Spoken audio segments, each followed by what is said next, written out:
She's not what you'd expect. She's tough and feisty, but gentle and tender. She makes millions and gives millions to the poor. She cries, she laughs, she teaches, she comforts. This is the Dani Johnson Show. Welcome to the Dani Johnson Show. We are so very blessed that you have chosen to join us today. And this is that one day a week where we set aside all advertising, no breaks at all, where we come together and we focus on the spiritual issues in life. Now, you know, here on the Dani Johnson Show, we're about redefining success for you, that you do not submit yourself to what is out there about success that really is about tripping you into a facade filled with lies and pain and suffering and overwork and denying your family and your health all to become successful. But here on the Dani Johnson Show, we tell you the truth about success. We tell you the truth about money, about your time, about family, and about God. And so this is that one day a week, every Wednesday, where we put the complete focus on the spiritual part of your life. Because when your spiritual life is a disaster, everything else completely spins out of control as well. Today, we're going to have an amazing show. In fact, this is going to be 2 parts. We have my brother, my friend, Jonathan Cahn, Rabbi Jonathan Cahn from New Jersey, that is joining us today. I know you have heard of him. He is an international best-selling author, a New York Times best-selling author. His first book, The Harbinger, which I could not put down. I don't know if you own this book or not, but you need to. A friend of mine, a good friend of mine who we've had on this show also, Jeff Usner, successful internet millionaire who loves God with his whole heart, amazing man, amazing father. He actually got this book from Pat Robertson as he was being interviewed for his show, Secret Millionaire. He came home from that interview and he said, Dani, he goes, I think you need to read this book. He goes, you're the only other person I've ever heard teach about the coming judgment coming on America because of the sins in which we are currently in and all of the idolatry. And he says, when I read this book, he goes, I thought I was reading it from your voice. He said, you need to read this. This guy is a brother to you. There's no question. So anyway, I pick it up. I burned through it in 2 days. I was bawling as I was reading this because for 10 years I had been warning tens of thousands, if not hundreds of thousands, of the sin of America and how we have got to turn back to the Lord and the idolatry, that we're more idolatrous than even India and other idolatrous nations, our idolatry being very, very sneaky.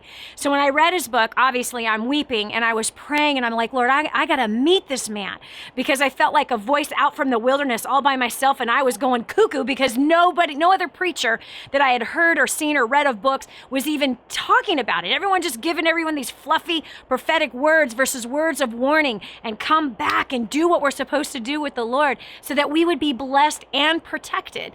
Well, sure enough, within a couple of weeks, I had the opportunity to meet Mr. Cahn, who right away, he and I connected in New York. Actually, he was on our show a couple of years ago when The Harbinger came out, and so many of you actually got a hold of the book, and I know your lives were changed as a direct result of that. But he's back, and he's back for 2 whole weeks of shows, 2 Wednesdays that we're going to have him. So today's going to be part 1. He's joining me now via Skype in New Jersey. In fact, are you at your office right now, Jonathan? Yeah. This is my office, which is in my home. So this is the cellar, the downstairs, a little part of my mess. You don't see the whole mess. You just see the part that's okay. I can only imagine. I can only imagine. And you were telling me, like, before we started the show, you're like, my 2.5-year-old's at the door trying to get in here. Oh, well, this is called life. It is called life. Anyway, yeah. You're a busy man. And I know that it is very difficult for people like you and I to be able to get together. And I got to tell you, last August, you had called me out of the blue. And you did not know that I had been praying about the Shemitah year. I had been praying about taking a sabbatical year and what that actually looked like. And here you called me out of the blue. It was just a random phone call. And you said, Dani, you know what? The Lord gave me another book. And it's called The Mystery of the Shemitah. And it's all about, you know, the sabbatical year and everything that takes place in that. And I started going, what? I had been praying for 7 years about taking a sabbatical year. And I told you that story. And I said, and I don't know what it looks like. Do I shut down, our whole company for the entire year? We're not really prepared for something like that. But if that's what God is telling me to do, I'm willing to do it. So you and I had like a really long conversation about the whole thing. You get me the book right away. And I bawled through the second book, which is, again, it's the book right after The Harbinger. I'm showing it right now here on the screen, The Mystery of the Shemitah. And you said, listen, I'm going to be doing some interviews. I would love to come back on your show. And I was like, oh gosh, this will be so awesome. Meanwhile, you get sick the day that we were supposed to do the interview, but I burned through the book and right away, and I was waiting for you to come on the show to teach it.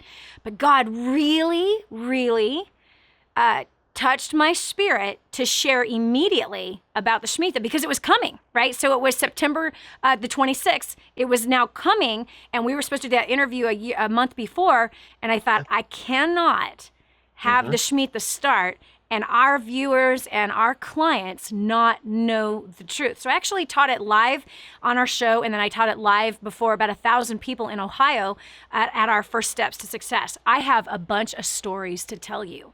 I cannot wait for you to hear these wild testimonials that are going to shock you. But before I tell those stories, let's go ahead and talk about your book, The Mystery of the Shemitah. This now also is a crazy international best-selling book.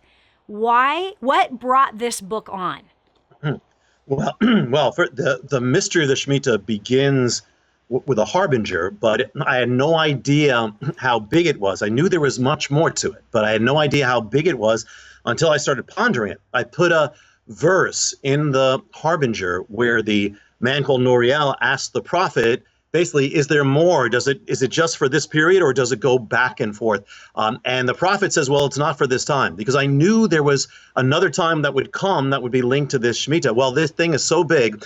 It's a 3,000-year-old mystery that goes back to Moses on Mount Sinai, and it is a mystery that lies behind virtually everything, from the rise of the economy, the fall of the economy, the rise of Wall Street, when Wall Street collapses, the rise of nations and the collapse of kingdoms, the rise of America and what may be the fall of America, even end-time prophecy. I mean, and this mystery is so specific that it gets down to exact dates of when things have to happen, down to the hours, down to the minutes. So this is something so big that begins with God giving a command to Israel. And people don't realize, the Shemitah is as basic as the Sabbath. People know that the seventh day is the Sabbath. But what most people don't realize is the seventh year was a Sabbath year, an entire year of rest, of devoting everything to God. And it was called the Shemitah. And during that year, they're saying that everything we have belongs to God. All our blessings come from God, and we need to give it back. And He is sovereign. He's Lord over our blessings. He's Lord over our money, everything. And so during the Shemitah, the land rested for an entire year. There was no sowing, no reaping, no plowing, nothing, no buying or selling of the fruits of the land. So the land rests, has a Sabbath year. And on the last day of the Shemitah, something really extraordinary happens. And that is, it's called Elul 29 on the Hebrew calendar. And that is on that day, it says in the law, it says at the end of the seventh year, or the end of the Shemitah, that there will be a remission, that all debts will be wiped out, all credits wiped out, all financial accounts are wiped clean. And this is the Shemitah means the release.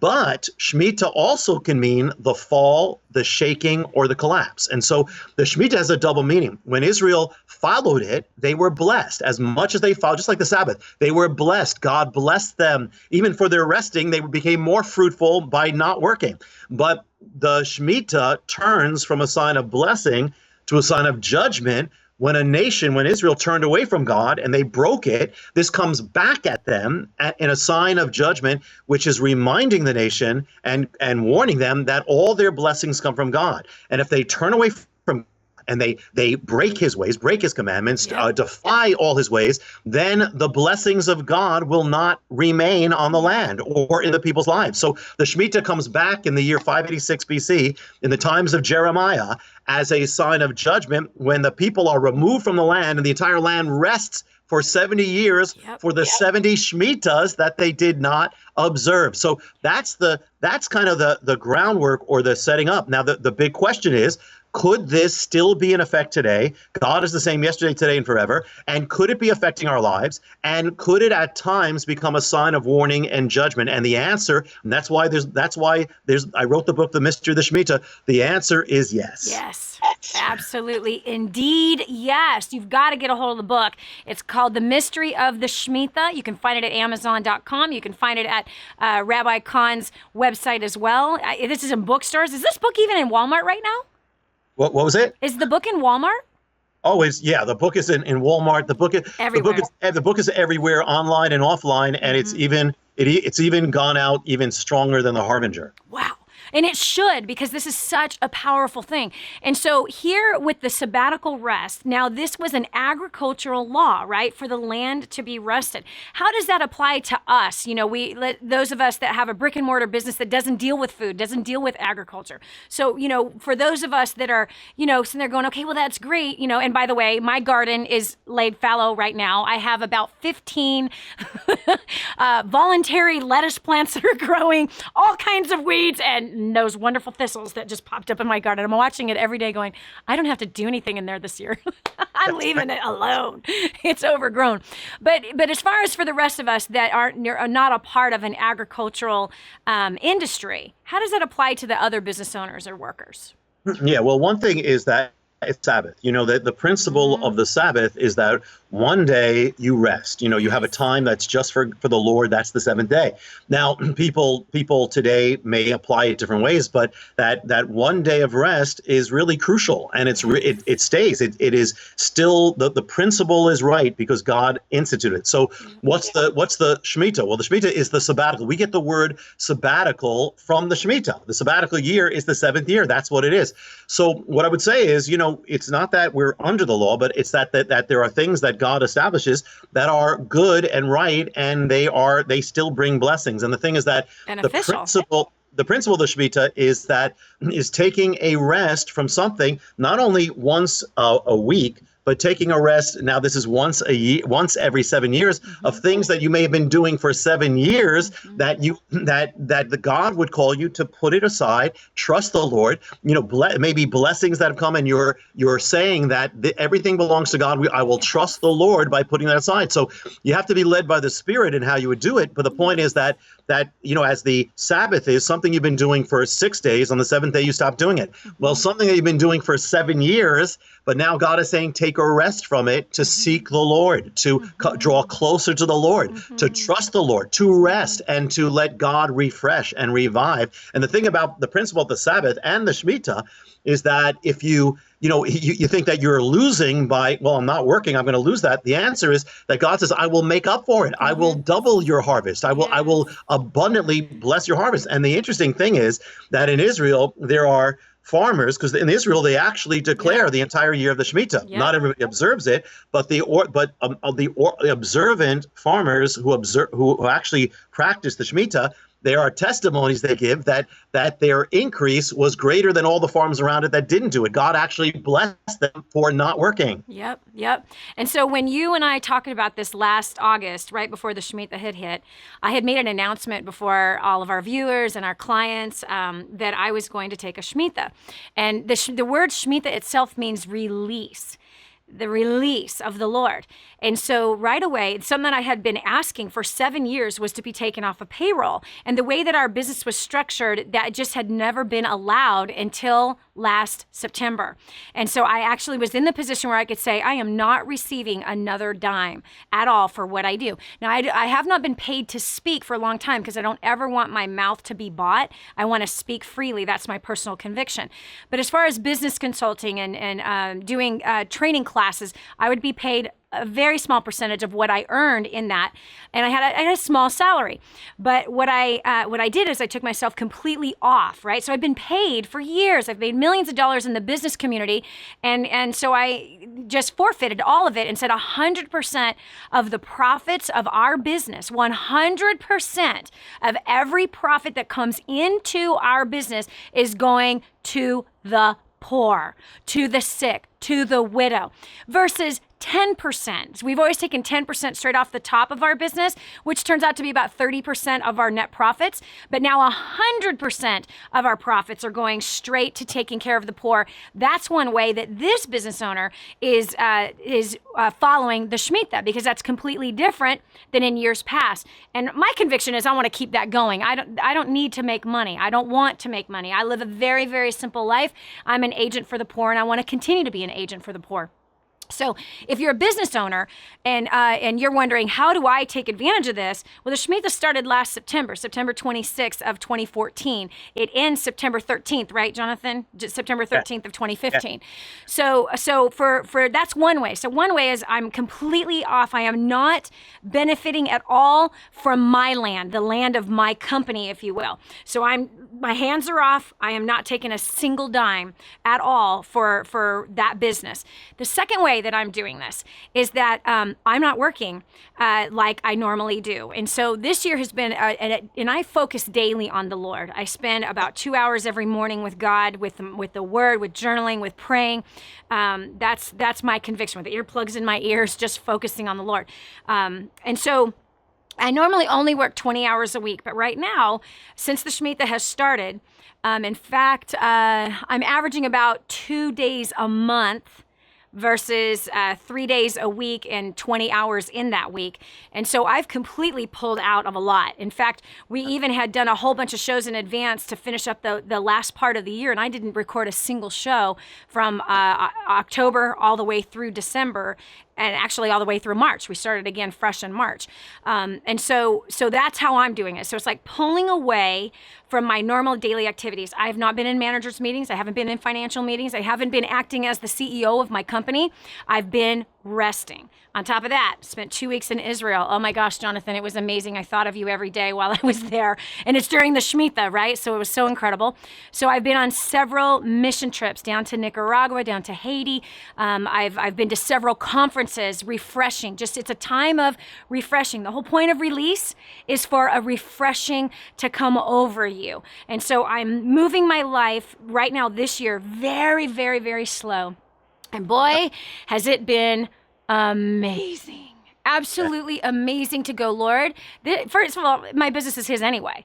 So, Lord, this is yours. It is not mine, but I completely trust you to manage it completely. I am making no financial decisions. I am making no business direction decisions. I am not actively involved with managing the team or any of that kind of stuff.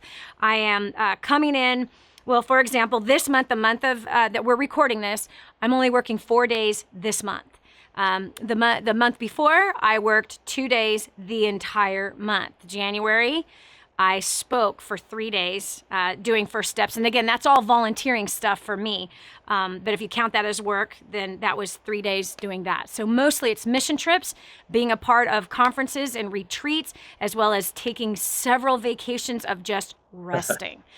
It has been awesome, Jonathan. I am so blessed that you wrote the book, the Mystery of the Shemitah, because I'm benefiting from it and I'm just letting it all go. And I needed the rest. Yeah, the Lord I know is already blessing you, and the Lord will bless you. And I'm not saying this because we're friends here, but you are truly an example, because you are sincere. You take these things seriously. When the Lord says go right, you go right. When He says go left, go left. You take it very seriously, and God honors that, and He blesses those who do. And the other thing is, you're blessing. You're not just not doing, you're blessing. You're giving to the poor. One of the things on the Shemitah, it says you will let your fields will be open for anyone to come in and to partake. So it was actually a release of blessing, and that's what you're doing as well. And I believe, I have no doubt that God will make your ministry, and is already doing it, all the more fruitful. The point of resting in the Lord is that He will make us even more fruitful, just like the land has to rest to be fallow to bear greater fruit. Well, that's true in our lives too. Yes. And Jonathan, we have many of our clients that are doing the same thing. What they have committed to is 100% of the profits of their companies as well, giving it all to the poor. Because when they said to leave like the farmers, right, they're supposed to leave the land alone, and the poor. Now, and this is how I saw it in the revelation I got. Please correct me if I'm wrong. But that was almost like, that was like a year of abundance for the poor. Because if I'm a farmer and I have, if I grow grapes, right, for wine, and I can't touch my land that year, the poor was allowed to come in and glean, because the grapes are still going to grow even if I'm not doing anything. If I had olive trees or apple trees or whatever, the ground's still going to produce something even though I'm not touching it. So every 7 years was like an overabundance for the poor. And that just breaks me. I think, wow, because it's hard for the poor for so many years, but every 7 years it was like the Lord kissing them on the forehead an extra time, saying, here's extra provision. Enjoy the lavishness of my love and my provision for you this year. So every 7 years, it's almost like the poor looks forward to that 7th year. And although the farmer gets to rest, the poor gets to glean more. Is that correct? Yeah, it is correct, because what the Shemitah does, it kind of turns everything upside down, and, it's like the Jubilee, which is a super Shemitah. Those who are bound go free. Those who are poor, in a sense, become rich. Those who have let go, those who owe debts are released. Those who are owed them, release them. So the Lord turns everything upside down because we need that. Yeah, it's absolutely. So on that note, we're going to talk about the year of Jubilee, because the year of Jubilee is actually going to start at the end of September of 2016, and we'll talk about that, and which is so exciting that we live in this time. But let's back up, because there's another part to the Shemitah. Yes. What is the second part of the Shemitah? Yeah, the other part is that again, for those who go against God, the Shemitah is not a blessing but a warning, because again, the Hebrew word can mean, again, shaking, can mean the fall, can mean the collapse. So the thing is that, remember, the Shemitah touches the economic realm first, touches the financial realm, and really way beyond that. But so here's the thing: if we look at modern times, could this mystery have actually been affecting our lives, everyone who's listening right now, our lives from the moment we were born to now? And the answer is yes. Example, or just I'll give you a few things. Number one, you look at the last 40 years of our history, go back to say the early 70s. You have 5 major economic or financial collapses, long-term collapses, when the stock market reaches the top and then begins a long collapse. Here are the years: 1973, 1980, 1987, 2000, and 2007. Now, something of the Shemitah, the mystery, is based on a 7-year cycle. It's every 7 years, and there's this wipeout or remission at the end on that Elul 29 wipeout of all financial accounts. Well, what do we notice about those dates? 1973 to 1980 is a 7-year cycle. 1980 to 87, 7-year cycle. 2000 and 2007, 7-year cycle. Every single one is on a 7-year cycle. And actually, in the middle of that, 1994, you have the greatest bond market collapse, called the Great Bond Market Massacre, in Wall Street history to that day. So actually, every single time you have something.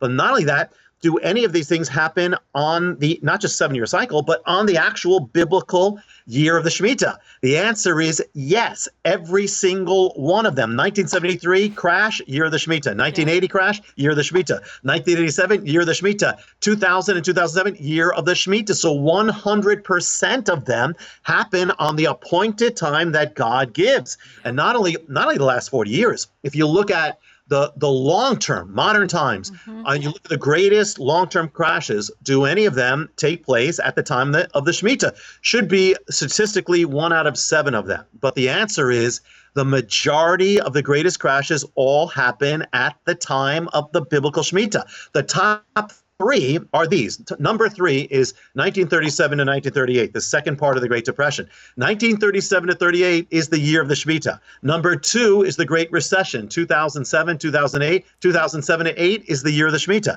Yep. Number 1 is the Great Depression. The key year of collapse of the Great Depression is 1930 to 31. 1930 to 31 is the year of the Shemitah. In 1937, when the Shemitah begins, the next day Wall Street is wiped out. In 1931, when the Shemitah reaches that Elul 29 wipeout day, it ushers in the greatest wipeout month in Wall Street history. So it even gets down to the times of the year. In the Bible, one of the key months, and many people know of it, is called Tishri. Tishri is the 7th month. It's the holiest month. It's the month of trumpets, the Feast of Trumpets, Yom Kippur, Tabernacle. It's like the Sabbath month. Well, Tishri is the month that closes the Shemitah. So when it comes at the end of the 7-year cycle, that Tishri, it begins the moment the sun sets, and on Elul 29, the day of the wipeout, that the moment it sets, all debts are wiped out. That ushers in Tishri. So Tishri is the month that would manifest this wipeout. So the question is, if you look at the greatest day crashes, which can happen any time of the year, do any of them happen at the time of Tishri, the time appointed in the Bible, in the year? And the answer is, it should be 1 out of 12 of them, but the answer is the majority of the greatest crashes all cluster on this little sliver, 2.5 weeks around the time of Tishri, and crazy. The majority of them, so much so that for ages, their financial analysts have been mystified, saying, why do all these great crashes take place around September and October, and Black Monday, Black Tuesday, all that, and they can never figure it out. But the answer is September and October is the biblical month of Tishri. It's the exact month that God appointed. So not only is it the years appointed by God, but it's the day. It's the time of the year. And it goes down to the day, because the other thing about it is, is that this phenomenon of the Shemitah is actually getting bigger, intensifying, so much so that the last 2 cycles, 2001 and 2008, it has been so precise, it's mind-boggling. It gave the exact day, the hour, the minute, and the second when Wall Street would collapse. So crazy. It's crazy. Like, nobody can deny this. You know what I'm saying? It's like somebody could be listening to this going, oh, yeah, whatever. No, you go do your history. You go look. It literally is on the 29th day of Elul. When you look at it, what it is in our English calendar, you have to understand that God's calendar and our English, our Gregorian calendar, is not the same. The Hebrew calendar is very different. And so just like it blows my mind. In fact, you got to get this book, okay? It's The Mystery of the Shemitah. Get it on Amazon.com right this minute. You can get it in Kindle form. Start reading it immediately. Or if you go down to Walmart or whatever bookstore, it's all over the place. And it's an international bestseller, not just a New York Times bestseller, man. This is an international bestseller. You got to get a hold of this. You got to read it. One of the cool things about it, and by the way, mine is like covered with notes on the margin, but he has graph after graph after graph that you can document of what's happened in the stock market in the very days in which they crashed, which was on, again, the 29th day of Elul. So, that just blows my mind when I was reading this. And I just knew, it's like, oh, God, you've been talking to me for 7 years about this sabbatical year. And so the other part of the Shemitah is the release of debts. So the one part was, and that's for everybody, right? So every 7 years, everyone actually is involved in the Shemitah. Everybody is, not just the agriculture. The agriculture was let the land rest. Right. And I interpreted that for myself of, okay, well, my business is my land. I am going to pull away from that as the owner and let the poor glean from my fields. All right. So I'm not going to work, but I'm going to let them glean from whatever happens this year. They're going to get all the profits from it. I'm going to volunteer as I normally do, but I'm going to cut my schedule way back. And I have, and it's been awesome. But the other side of this, and Jonathan, I am so excited to tell you this. The release of debts. Okay, now I've been teaching hundreds of thousands of people on how to pay off their debt. And we have had hundreds of thousands pay off, tens of millions of dollars worth of debt in the last decade. It's amazing the testimonials that we have. But last September, I really put my neck on the line when I read the book after I talked to you twice. You remember I called you from the airplane when I was in the middle of the book crying my eyes out. And you're like, I never answer this phone. And I answered it today. The Lord told me you were calling me. And it was a divine day for me. And I was actually heading to Ohio, by the way, to go see my friend Brenda and Gary, which you just came back from. I connected the two of you guys. So that's where I was going. I was heading to their church when I had called you from the airport. So anyway, this is what's so awesome and powerful. I stick my neck on the line. Okay, I'm a business, finance, and relationship trainer. Okay, I stuck my neck on the line for saying, guys, it's the Shemitah year. And this is how I'm living it. But here's the part that none of us can walk away from. And that is the remission of debts. This is the year where God pours out an extra portion of grace on us to forgive the debts of those who owe us something.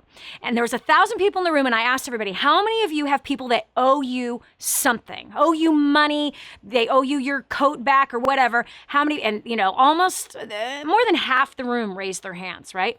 People owe you money.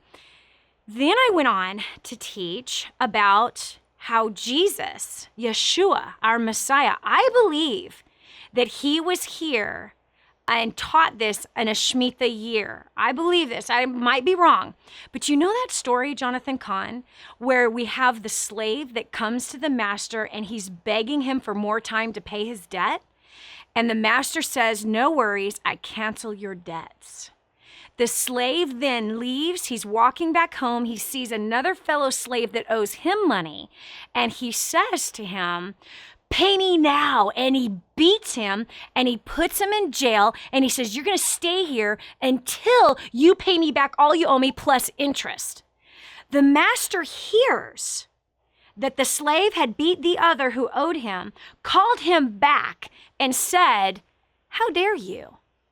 I forgave you of all of your debts. To say that you owed me nothing and you did not at least hand that same grace and mercy to your fellow slave, but you beat him, you put him in jail, and you're charging him interest? Now you go to jail and now you are going to pay all that you owe me plus interest. I wonder if that was in a Shemitah year, because that's a Shemitah concept. Mm-hmm. So I taught this, so I want to get your opinion on that. Do you want, it's, it's really neither here nor there, but I just wonder, I wonder if he was if that was a Shemitah year.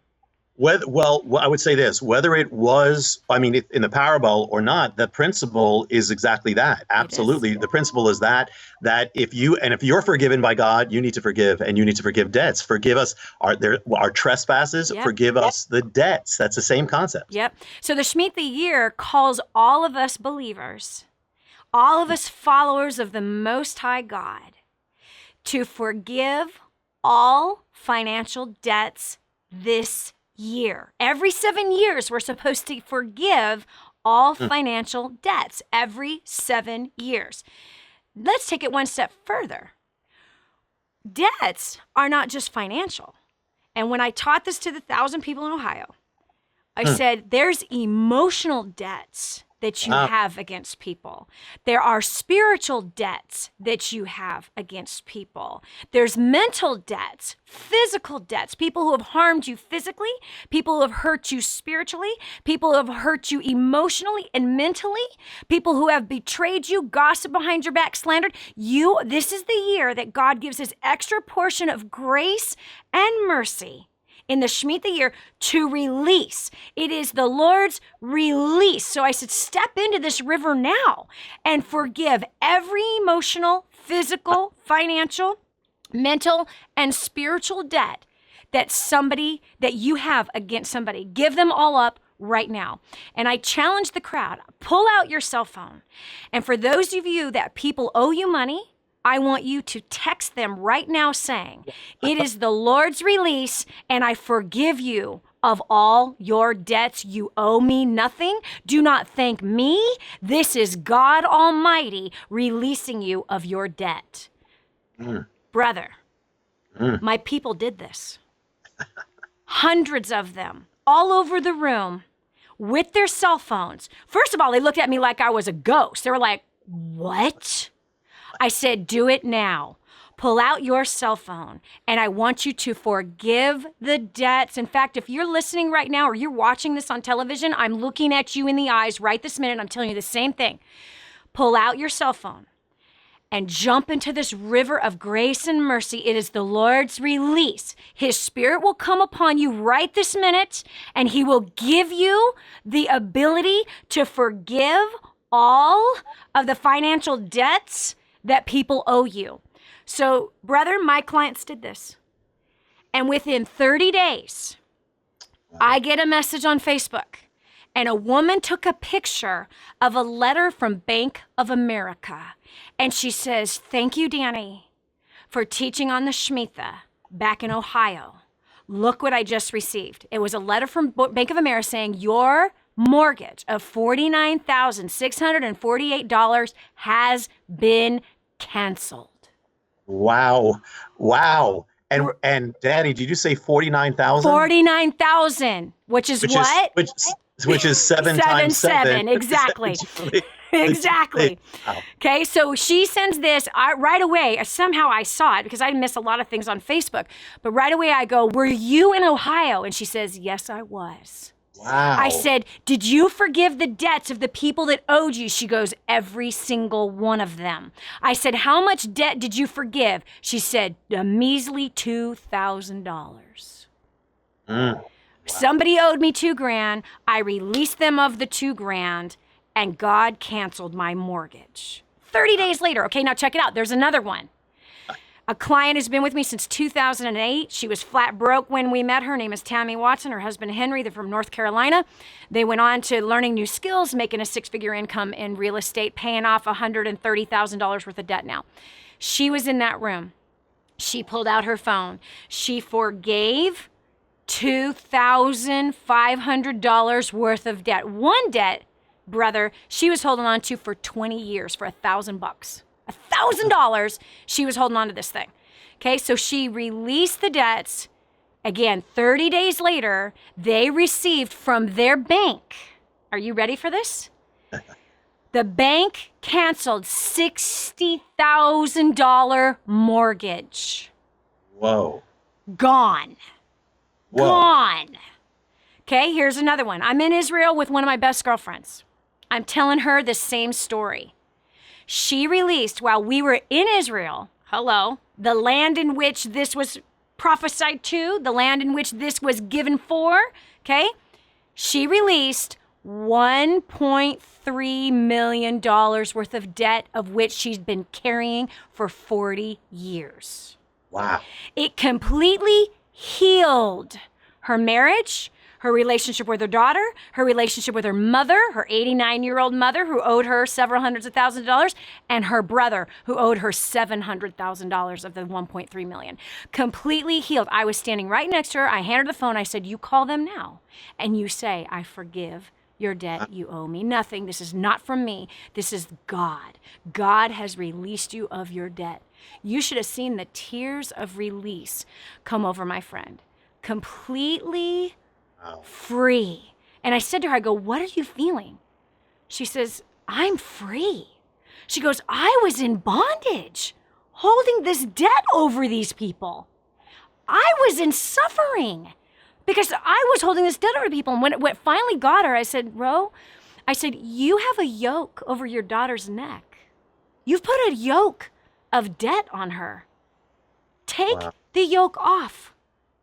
She doesn't need to be a slave to debt." Wow. Completely canceled all those debts. Wow. That is God. And that was God using you, my brother, using you, a messianic rabbi that hears his voice and studies his word, and that he gave you the revelation that the Shemitah is still going, regardless if people believe or not. The Shemitah is still here. Regardless, we can see it in the stock market, those every 7 years of those crashes happening right on the exact day that the Shemitah began, that the judgment began after the Shemitah was over. And so I can encourage everyone that's listening right now, you must, this is the time, this is the year, before September 13th, release all financial debts. Release all emotional, spiritual, physical, every debt, any sin that someone has transgressed against you. It is time to release them. And you're going to see the Lord bless you with freedom instantly. And that's what we all want. Clearly, that's what we all want, is freedom. Yeah, Dani, it's amazing. I mean, these are amazing things. You're ministering to me. And it's not only that I wrote the book, it's that you take these things seriously from God, and you have multiplied it by spreading this message to those who are listening, and they have been blessed. And it's, there are people who come on the radio, come on television and say, "Send to us and you're going to be blessed." You're not doing that. You're saying, "Bless God, bless these people, and God will bless you." And that is exactly what has happened. And, this is what the Shemitah was. And this is just saying, like, listen, it's the same God. He's the same yesterday, today, and forever. And he blesses. And the point of the Shemitah was blessing. So we're talking, we're kind of navigating these two different realms. And that is you follow God, you do it his way, and the Shemitah brings blessing.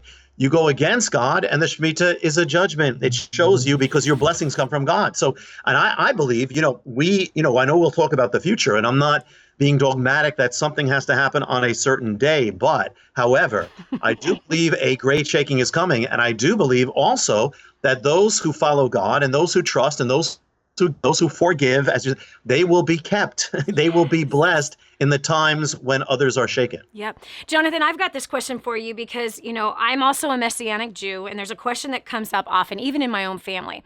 Well, Jesus came, and this is really sad because people believe this and they're not believing the full word of God. Jesus came to do away with the law. No, he came to fulfill. He said, I did not come to do away with the law. I came to fulfill it. Well, you're a Messianic rabbi. You were raised a Jew.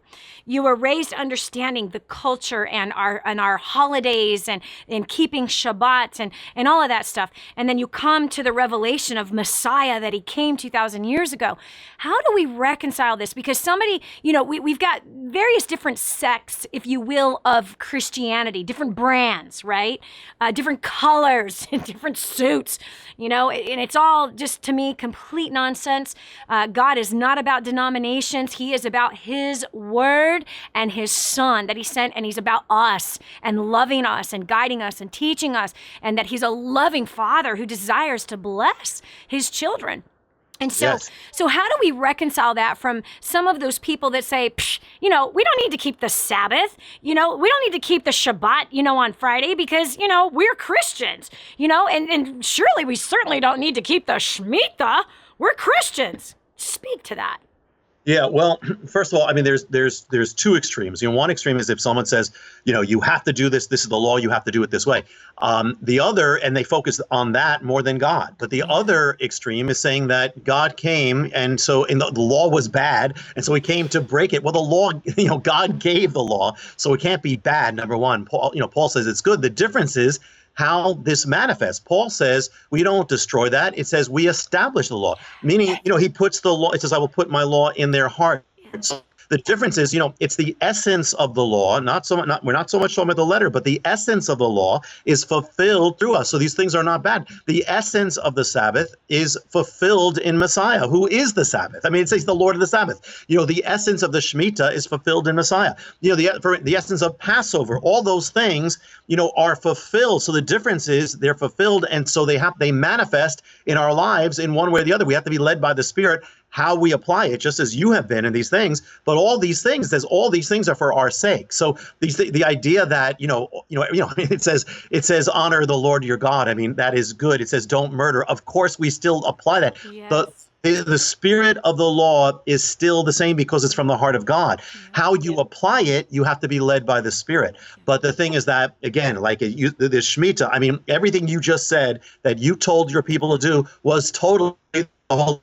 And it wasn't people saying, well, I have to do this to be saved. It's that the Spirit is leading me to do this. So the thing is that it says that Messiah came to fulfill. So the difference is these things are fulfilled, and by the Spirit, we fulfill them being led by the Spirit. Yep. And that isn't by our, okay, I'm keeping the Sabbath. Check. I'm going to heaven. No, this is not some kind of formula. What this is that God set this up. This is the way he set up our universe, the way he set up our world, the way he set up our physical bodies. I've been teaching about the Sabbath for 19 years. I've been keeping the Sabbath for 19 years. Why? I had a nervous breakdown from being a workaholic. And one of the first things I was taught was take a day of rest. You have to unplug. Don't look at email. Don't look at your phone. Don't do any work. Don't cook. Don't clean. Don't do laundry. Don't do anything. Stay in your pajamas. Eat the cold pizza in the fridge. And man, I benefited. My physical body benefited. My physical mind benefited from completely unplugging for 25 hours in 1 week period. And so it's not about, oh, okay, well, I'm a good person because I keep the Sabbath. No, it's a blessing from God. It's a blessing from him. And it's a way he made our bodies that he said, you are to work 6 days, rest 1. That's how we were manufactured. When we were knitted together in our mother's womb, we were manufactured to work 6, rest 1. That's right. And there's a blessing when you do that. And you don't know what the blessing is until you start to actually do it. And so Jesus said, I came to fulfill the law. You see, without him, we can't fulfill it. That's the bottom line.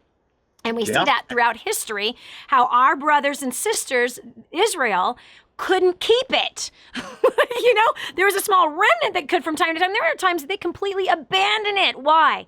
They couldn't do it in their own strength. But that doesn't mean that there wasn't good, helpful, and beneficial. Even like the kosher laws, which I think some of the rabbis took it really, really, really far. But just the basic kosher laws. Why not eat pork? It has parasites in it. And when you cook it, and then you leave it in a container completely sealed, and you don't put it in the fridge, the next day you're going to see parasites coming out of the meat because they don't die when you cook it. So do you want to eat parasites or not? I don't think I want to eat parasites. Yeah. It's about being healthy. Yeah, God is wise. And you have to, one of the first things I did when I came to the Lord is that's what I did. I mean, not rabbinically, but biblically kosher. I figured, listen, God knows what he's doing. There's got to be a reason for that. So why not? And all these things, I mean, and even it's coming from every angle. It's like that 2,000 years ago, the church in Israel had kind of split. And so, the Jewish people went one way, the church went the other way. But the thing is that each has missed something. Yes. The Jewish people missed Messiah by and large, and the church missed its Jewish roots, and so something was missing. And then on top of it, then the church says all these things were bad. Anything, that's not what the Bible says. Jesus is the fulfillment of all. He's the link between it all. And even with this, we're talking about the Sabbath, we're talking about the Shemitah. The fact is, it's in effect anyway. One of the things that we're talking about, we've alluded to it because we both know it. I don't know if everybody else knows it, but this is so exact. God is the same. This is still in effect in his prophetic way. So exact that in the year 2001, Wall Street collapsed with the greatest point crash in history to that day, caused by 9/11. And the day that it collapsed was at the end of the 7th year, the end of the Shemitah, on the exact day of the Shemitah, the exact day says when you'll wipe out debts. So these are not people who are wiping out things. They're not observing it, but it happens anyway. It comes one way or the other. Elul 29, 2001, the day of the Shemitah, everything gets wiped out. And so, they're not observing it, but it comes back at them. And then 7 years later, on the 2008, the greatest crash ever in history to this day, September 29th, it crashes. And yet on the biblical calendar, it is Elul 29, the end of the 7th year, the end of 7 years. It comes once in 7 years, the exact same day appointed by God. Wall Street's wiped out by people who are not observing this. It's wiped out. And so the two greatest crashes in American history up to those days each happened on the exact same biblical day. They are separated by exactly 7 Hebrew years, down to the day, down to the hour, the minute, the second, the closing bell. Only the hand of God could do that. So listen, God is real. God is alive. God is the same yesterday, today, and forever. And his ways are gonna affect you one way or the other. You might as well go for the blessing. And I love that because, so they're not observing it, but it still affected them. And that's the bottom line. And I know that you might be wondering right now, like, I'm grinning into ear. I'm laughing about this. You're like, this is bad news. No, it's awesome news. Why? Because I love it when I see that God is the same today, yesterday, and forever. I love it when I come into contact with the reality and the revelation that he is active right now in our world, and what he set up 4,000 years ago or 3,500 years ago with Moshe, which is Moses, is happening today. It's happening right now. And I feel like you and I have the opportunity, my friend, that we have the chance, like, whoa, this was a door that was in front of me, but I didn't see it. But I see it now, and I have the chance to open this door, walk through it, and engage in this gorgeous blessing as well as protection. The blessing is this: be released. Let the rest of this year be a total focus on our God. Let this be a time that you actually intensify your time of prayer. Intensify and add to and increase the time of setting yourself apart from activities that are just busyness. Maybe dive more deeper into some Bible studies. Make it maybe that you go to a few spiritual conferences this year. Maybe it is that you just take an extra day off during the week and you just rest in the Lord and you just bury yourself in the Word. Maybe it's this year, the rest of the year, you do not watch the television that is not going to get you closer to God, but you just have more time spent with Him. Let Him wash over you His release. Let Him bring special healing over you this year. Let Him bring special restoration over your physical body and your mind and your spirit and your soul this year. That's what this is. And why? Because He's getting us ready for the next year. That's why. He's getting us ready for the year after that and the year after that. Why? 6 years, work. And then that 7th year is a time of, hold on a second, we're just going to shift our focus a little bit. We're going to have more intensified time with Him. Less intensified time with all of our normal busyness and all these other crazy activities that just steal time away from us. This is preparation. That's what's on the inside of this door. Preparation for blessing. And if we ignore the door that's in front of us, well, then we're going to be like everybody else who's going to have the consequences for it. And there's no question. You know something else I got to tell you, Rabbi? I just love you, first of all. I just absolutely love you. I love what you do. I love your teaching. I have listened to so much. Thank you so much for all those DVDs that you've sent me all this time. I have learned and learned and learned, and I am very blessed by everything that you do. Your whole ministry, that was so amazing to have Shavuot with you a couple years ago, blowing the shofars together as we were bringing in that beautiful time, the Feast of Weeks together. It was amazing.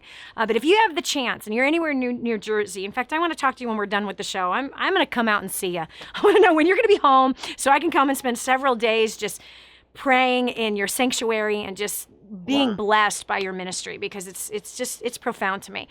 But Jonathan Cahn is his name, Rabbi Jonathan Cahn. The book, Mystery of the Shemitah. Get your copy now. Amazon.com. You can get it on Kindle. You can get a physical copy at any bookstore all over the world right now. Get your copy immediately. And you can also go to Jonathan Cahn's website. Jonathan, what's the website that you would like to send people to where they can get a hold of your teachings, your audios, and stream online some of your sermons every weekend?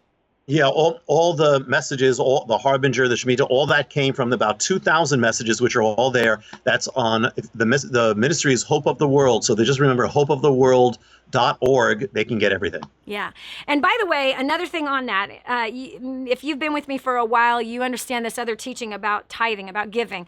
And there's something in the Bible that just somehow has been lost, Rabbi. It's just been lost. And God took me into a very deep teaching about the tithe. And I was kind of nervous getting into it because I had an idea that we as a church have been really off with how tithes and offerings have been used and things like that. And sure enough, when I got into this deep study, there's 2,500 scriptures that talk about money. That was scary. And when I came to this one place, I had realized that God had said that to the line of Aaron, that the tithe was supposed to be brought to the Levite for all generations, and that this was the inheritance for the line of Aaron, that Aaron's descendants, that they didn't have an inheritance of the land. They weren't given a portion of the land in Israel, but but God was their inheritance, and the offering, the tithe and the offering, was supposed to come to Aaron. And I realized, we have been robbing the line of Aaron, because we have a lot of people that call themselves the titles of priest or whatever, but God said that for all generations, that this is an established covenant for all generations, is an everlasting covenant for all generations, that the offering is supposed to come to the line of Aaron. And when I discovered that, and I had seen that Nehemiah and Hezekiah both had reestablished that, right? Because our brothers and sisters in Israel, they stopped doing that, right? When they began to worship other gods, and they began to worship Baal and Ashtoreth, which was the fertility god and goddess, because they wanted more and more and more. It was greed-driven, just like the United States of America today. The same arch enemies of the Lord, with as far as idolatry goes, and that seems to be the straw that breaks the camel's back. Is when idolatry comes into play, that's where God really is not happy. That seems to tip the wrath of the Lord and the correction of the Lord that comes upon us. But it's Melech and Ashtoreth and Baal. These are all fertility. It had to do with children, sacrificing children, which our country is doing today, and all for money, bigger houses, more cars, more stuff, shopping at the malls every weekend, buy. Very, very similar to what was happening in Israel during those times when, of course, the correction of the Lord came. But anyway, these two had established it. Nehemiah reestablished the offering coming back to Aaron. And Aaron's job was to take care of the Levites and the poor. That was the line of Aaron. Many of you don't know this, but Jonathan Cahn, his very last name, Cahn, means he's a Cohen, which means he's from the line of Aaron. So if you want to be one that reestablishes that covenant back to the line of Aaron, there is a blessing that comes from that. You can do that directly to him, or you can do it through kingsransom.org. Kingsransom.org gives directly every single month to Hope of the World. Hope of the World is his ministry, and he literally lives a very simple life, and he takes care of the poor all over the world. Exactly what the line of Aaron is supposed to be doing, what they've been appointed to do since the time of Moses, 3,500 years ago. So I can't encourage you enough that if there was a place that you want to do what's right biblically, and you want to establish a blessing upon somebody and receive that blessing, you can't go wrong with blessing one who is the line of Aaron. That is specifically in the Bible. And you'll be doing what King Hezekiah did, and you'll be doing what Nehemiah did. They both reestablished that blessing upon the line of Aaron. So that, by the way, Jonathan, is why I've been giving as much as I've been giving to your ministry all these years. Thank you so much, Dani. And I've never had anybody say that. Thank you so much. And you have. And for those who don't know, that from the very beginning of our relationship, you have been blessing. And that's why we're here. We're here to bless all of us. Well, you're a huge blessing. You know, it's not that often that you meet people who do not get caught up in the glitz and the glamour and the wealth of ministry, because there's many that are making hundreds of millions of dollars from ministry, and you have not done that for yourself. You know what I mean? Your books, you've sold millions of copies, and you haven't, like, you know, you're not driving a Bentley now. So I only drive used cars. And hopefully they're running, right? Yeah, they are running. Yeah, but I, the thing is that, what greater blessing do we have than the Lord, truly? I mean, so everything else, if we receive things, he's entrusting it to us, and then he will bless those who bless, so what greater blessing? I mean, we can never have any greater blessing than we start out with, which is him, and everything else is extra, and he'll keep blessing with extra as we keep putting him first. Yep. And that's what's exciting about the Shemitah, because God has given us the opportunity to be blessed right now, to be blessed, to be released from all of the pain and suffering of holding on to debts. Yes. That is a yoke of bondage on us. And the pain and the suffering of the yoke of bondage of holding other people's transgressions against them. This is the year that God is saying, take your yoke off. Take the yoke of bitterness off. Take the yoke of unforgiveness off. Take the yoke of resentment off, and release all debts of everybody that owes you something. That in itself is part of the Shemitah blessing. The release, the refreshing, that in itself, the freedom is so powerful. Again, the book, The Mystery of the Shemitah. Get your copy right now. In fact, do this. I want you, even if you're watching right now, you can take a snapshot of both Jonathan and I as you're seeing it right now on your screen. If you're watching it on your computer, you can take a snapshot, a screenshot. And I want you to send this out to everybody. And the copy of the book is going to be in that screenshot. We want to send this out. We want everyone to get a copy of this. I believe every believer, every person who really believes in the Messiah, that they really know they are called by his name, that they really have picked up their cross and walked with him, and they've denied themselves, and they really have that desire to give their whole life over to him. Every one of those people need to read this book. Every one of us, because we can set our country up for a great blessing. Whatever nation you're watching this program from, you can set your nation up for a blessing, your family up for a blessing, and bypass a great shaking. Because if we don't obey, he brings correction. He's a loving father. He's a loving father. And he wants us to be in right standing with him. He's not this legalistic judge up there that's just waiting for us to mess up. That's not who he is. He is a loving father who wants to set his children up for greater blessing, greater success, greater satisfaction, greater fulfillment, as well as greater strength. Because here's what we know, and Jonathan and I have been on the planet long enough to know that the shaking will come and it will affect us. And suffering is part of life. But when you suffer in Messiah, you don't suffer like those who are outside of Messiah. He gives you peace. He gives you understanding. He gives you even rest in the suffering. And we see that through all of Paul's writings, that during those hard times, he had that blessing of peace upon him, shipwrecked, imprisoned, beaten 39 times, being whipped, scourged, all of it. Here, he still had the blessing of the peace of the Lord upon him.